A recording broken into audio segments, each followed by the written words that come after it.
Parvin question করেছেন, আমি rheumatoid আর্থ্রাইটিসের রোগী। রিউমাটয়েড আর্থ্রাইটিস কি আসলে ভালো হয়? জানালে উপকৃত হবেন। ধন্যবাদ রিহানা পারভিন, খুব সুন্দর কোশ্চেন করেছেন। অনেকে আছে রিউমাটয়েড আর্থ্রাইটিসে আক্রান্ত। এটা আসলে যেটা আমরা বলবো, যেটা ইনফ্ল্যামেটারি অটো ইমিউন ডিজিজ, এটা আসলে ব্লাড থেকে আসছে।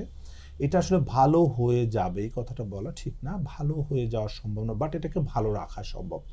অনেক রিউমাটয়েড রোগী আছে রিউমাটয়েড আর্থ্রাইটিস পজিটিভ, বাট তাদের কোনো সমস্যা নাই, সে ক্যারিয়ার, কিন্তু কোনো ক্ষতি করছে না, কারণ তিনি বুঝতেই পারেন না যে তার রিউমাটয়েড আর্থ্রাইটিস হয়েছে, কারণ ওনার কার্যক্রম, ওনার ফিজিক্যাল এক্সারসাইজ, ফিজিক্যাল কাজকর্ম এত বেশি যে ওনার এই রিউমাটয়েড আর্থ্রাইটিস কখনোই তাকে আক্রান্ত করতে পারে নাই। রিউমাটয়েড আর্থ্রাইটিসের সবচেয়ে বড় শত্রু হচ্ছে এক্সারসাইজ, কাজকর্ম, পরিশ্রম। রিউমাটয়েড আর্থ্রাইটিস রোগীরা যত রেস্টে থাকবে তত তাদের ডিসএবিলিটি বাড়তে থাকবে, ডিফর্মিটি বাড়তে থাকবে। সো এক্সারসাইজ করে ব্লাড সার্কুলেশন বাড়াইতে হবে, মাসেল পাওয়ার বাড়াতে হবে এবং জয়েন্টের ফ্লেক্সিবিলিটি বাড়ায় রাখতে হবে।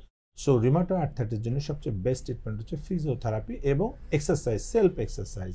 সো যারা সেলফ এক্সারসাইজ যথেষ্ট পরিমাণে করছে তাদেরকে তো রিউমাটয়েড আর্থ্রাইটিস ক্ষতি করতে পারবে না, কারণ রিউমাটয়েড আর্থ্রাইটিস প্রতিটা জয়েন্টকে খেয়ে ফেলে, তখন জয়েন্টে ইনফ্লামেশন হয়, জয়েন্টগুলো ফুলে যায়, পেশেন্ট পেন কিলার খেতে খেতে খেতে খেতে জয়েন্টগুলো ডিফর্মড হয়ে যায়, হাত পা বাঁকা হয়ে যায়। সো সেই দিন যেন না দেখতে হয়, সেই জন্য যেটা আপনাকে দ্রুত ফিজিওথেরাপি করতে হবে।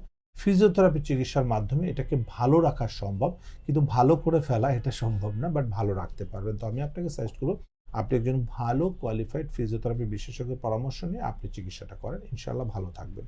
ধন্যবাদ আপনাকে। এসপি হাসপাতাল, আন্তর্জাতিক মানের পূর্ণাঙ্গ ব্যথা নিরাময় হাসপাতাল।